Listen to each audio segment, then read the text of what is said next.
नमस्कार दोस्तों, exam कांकस channel पे आपका स्वागत है। मैं हूं केदारनाथ मिश्रा। दोस्तों, यह समय हमारी डेली करंट अफेयर्स की वीडियो का है। आज है 20 अक्टूबर। तो चलिए 20 अक्टूबर की महत्वपूर्ण परीक्षा उपयोगी खबरों को देख लेते हैं। लेकिन उसके पहले दोस्तों, अगर आप इस चैनल पे नए हैं तो इस चैनल को सब्सक्राइब कर लीजिए, साथ ही बेल आइकन भी दबा लीजिए ताकि कोई भी नई अपडेट हो तो वो सबसे पहले आपको मिले। और परीक्षा संबंधी महत्वपूर्ण खबरों की जानकारी के लिए और इन तथ्यों की पीडीएफ के लिए आप हमारा टेलीग्राम चैनल और व्हाट्सएप चैनल भी ज्वाइन कर लीजिए। वहां से आप इन तथ्यों की पीडीएफ डाउनलोड कर सकते हैं। तो चलिए आज की महत्वपूर्ण खबरों को देख लेते हैं। देखिए, आज की पहली खबर है, यातायात नियमों के उल्लंघन पर नजर रखने के लिए किस राज्य सरकार ने सिटीजन सेंटिनल ऐप लॉन्च किया है। तो यातायात नियमों के उल्लंघन पर नजर रखने के लिए सिटीजन सेंटिनल ऐप ये किस राज्य सरकार ने लॉन्च किया है। तो ये केरल की सरकार ने लॉन्च किया है। ठीक है, इसमें अगर कोई भी यात्री यातायात नियमों का उल्लंघन करता है तो कोई भी उसके बदले में उसकी फोटो खींच के और उस ऐप पे डाउनलोड कर सकता है, जिससे उसका चालान कट जाएगा। ठीक है ना। तो सिटीजन सेंटिनल ऐप लॉन्च करने वाला केरल पहला राज्य है। ठीक है ना। चलिए अगला महत्वपूर्ण तथ्य देखते हैं। देखिए, दुबई में वैश्विक अनुसंधान केंद्र शुरू करने वाली पहली भारतीय आईआईटी कौन है। देखिए, दुबई में वैश्विक अनुसंधान केंद्र शुरू करने वाली पहली भारतीय आईआईटी कौन सी है। तो वह है आईआईटी मद्रास। आईआईटी मद्रास ने दुबई में एक वैश्विक अनुसंधान केंद्र शुरू किया है और वह पहली भारतीय आईआईटी है जिसने दुबई में वैश्विक अनुसंधान केंद्र की शुरुआत की है। ठीक है ना, तो इसे याद रखिएगा। नेक्स्ट पॉइंट देख लेते हैं। देखिए, हाल ही में 50 अंतरराष्ट्रीय गोल करने वाली पहली भारतीय महिला खिलाड़ी बनी है। तो देखिए, हाल ही में 50 अंतरराष्ट्रीय गोल करने वाली पहली भारतीय महिला खिलाड़ी कौन बनी है। बाला देवी। ठीक है, बाला देवी जो है 50 अंतरराष्ट्रीय गोल करने वाली पहली भारतीय महिला खिलाड़ी बनी है। ठीक है, इन्हें याद रखिएगा। अगला पॉइंट देखते हैं।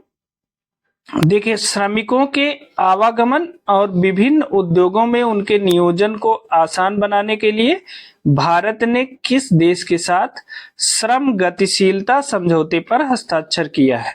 तो यह किया है जर्मनी के साथ। ठीक है ना। फिर से देखिए, श्रमिकों के आवागमन और विभिन्न उद्योगों में उनके नियोजन को आसान बनाने के लिए भारत ने किस देश के साथ श्रम गतिशीलता समझौता, ठीक है ना, किया है। तो यह किया है जर्मनी के साथ। अब देखिए, इस समझौते से क्या होगा कि जो भारत के कुशल कारीगर हैं, श्रमिक हैं, वो जर्मनी में आसानी से आ जा सकेंगे और वहां के उद्योगों में नियोजित हो सकेंगे। ठीक है ना। तो इस समझौते से जर्मनी और भारत में जो श्रमिकों का आना जाना है वो आसान हो जाएगा और उनका नियोजन भी आसान हो जाएगा। तो समझौता कौन सा है। श्रम गतिशीलता समझौता। ठीक है, किस देश के साथ हुआ है। जर्मनी के साथ हुआ है। इंपॉर्टेंट है, इसे याद रखिएगा। नेक्स्ट पॉइंट देख लेते हैं। हाल ही में राष्ट्रीय पैरा तैराकी चैंपियनशिप का शुभारंभ कहाँ किया गया है। तो यह किया गया है गोवा में। ठीक है, तो हाल ही में राष्ट्रीय पैरा तैराकी चैंपियनशिप का शुभारंभ कहाँ किया गया है। गोवा में किया गया है। ठीक है, नेक्स्ट पॉइंट देख लेते हैं। देखिए, वैश्विक बहुआयामी गरीबी सूचकांक 2024 के अनुसार अत्यधिक गरीबों की संख्या के मामले में कौन सा देश शीर्ष स्थान पर है। ठीक है, तो यह है भारत। भारत में जो है 234 मिलियन या 23.4 करोड़ लोगों को इस रिपोर्ट में गरीबी से जूझते हुए बताया गया है। ठीक है, अब देखिए प्रश्न को फिर से देखिए। वैश्विक बहुआयामी गरीबी सूचकांक 2024 के अनुसार अत्यधिक गरीबों की संख्या के मामले में कौन सा देश शीर्ष स्थान पर है।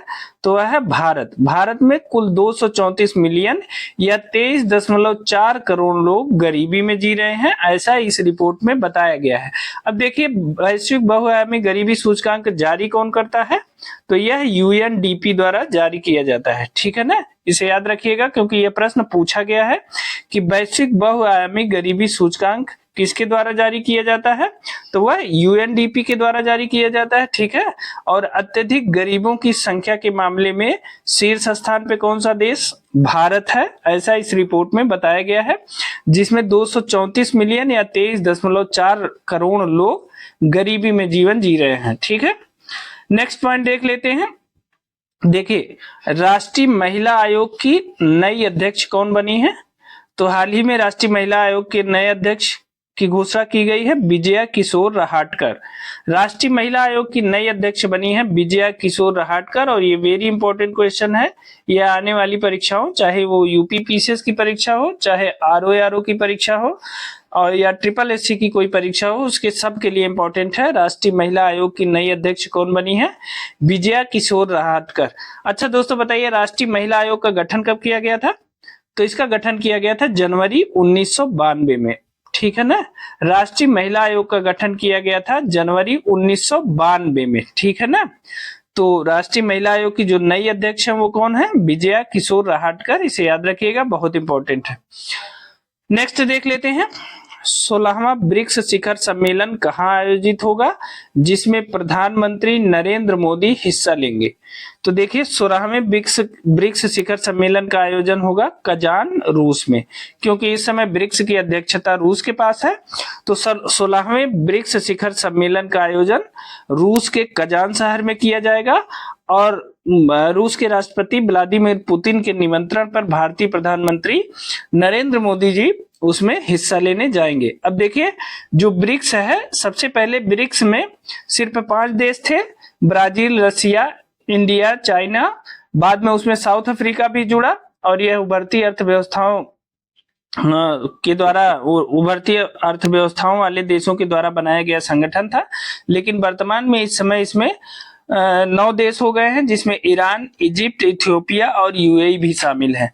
तो इस प्रकार ब्रिक्स में कुल 9 देश हैं, जिसमें ब्राजील, रसिया, इंडिया, चाइना और साउथ अफ्रीका के साथ ईरान, इजिप्ट, इथियोपिया और यूएई भी शामिल हैं। ठीक है ना, तो 16वें ब्रिक्स शिखर का सम्मेलन का आयोजन होगा कजान शहर, रूस में। ठीक है ना, इसमें प्रधानमंत्री नरेंद्र मोदी हिस्सा लेंगे। ठीक, इसे याद रखिएगा। अगला महत्वपूर्ण तथ्य देखते हैं। देखिए, वैश्विक बहुआयामी गरीबी सूचकांक 2024 के अनुसार दुनिया में कितने लोग गरीबी में हैं? तो दुनिया में कुल कितने लोग गरीबी में हैं? 1.1 बिलियन या 110 करोड़ लोग। ठीक है ना, तो वैश्विक बहुआयामी गरीबी सूचकांक 2024 के अनुसार दुनिया में कितने लोग गरीबी में हैं? तो कुल 1.1 बिलियन लोग या 110 करोड़ लोग गरीबी में जीवन जी रहे हैं। और अभी हमने ऊपर बताया कि वैश्विक बहुआयामी गरीबी सूचकांक कौन जारी करता है? तो वह यूएनडीपी के द्वारा जारी किया जाता है। ठीक है ना, इस तथ्य को याद रखिएगा, इंपॉर्टेंट है। तो दोस्तों, ये थे हमारे आज के यानी 20 अक्टूबर के महत्वपूर्ण परीक्षा उपयोगी तथ्य। चूंकि हम केवल उन्हीं तथ्यों को लेकर आते हैं जिनकी परीक्षा में आने की संभावना बहुत अधिक होती है, केवल चुनिंदा प्रश्नों को हम अपने वीडियो में शामिल करते हैं, इसलिए पूरी वीडियो देखने का प्रयास करें। वीडियो बहुत छोटी होती है। और अगर आप इन तथ्यों की पीडीएफ चाहते हैं तो आप हमारा टेलीग्राम चैनल और व्हाट्सएप चैनल ज्वाइन कर लीजिए, वहां इन तथ्यों की पीडीएफ उपलब्ध है, वहां से आप इसे डाउनलोड कर सकते हैं। साथ ही दोस्तों, अगर आप इस चैनल पे नए हैं तो इस चैनल को सब्सक्राइब कर लीजिए, साथ ही बेल आइकन भी दबा लीजिए ताकि कोई नई अपडेट हो तो सबसे पहले आपको मिले। और हाँ, यह वीडियो आपको कैसी लगी आप हमें कमेंट करके जरूर बताइएगा। चलिए, आज के लिए इतना ही, मिलते हैं अगली वीडियो में कुछ नए तथ्यों के साथ। तब तक के लिए बहुत बहुत धन्यवाद।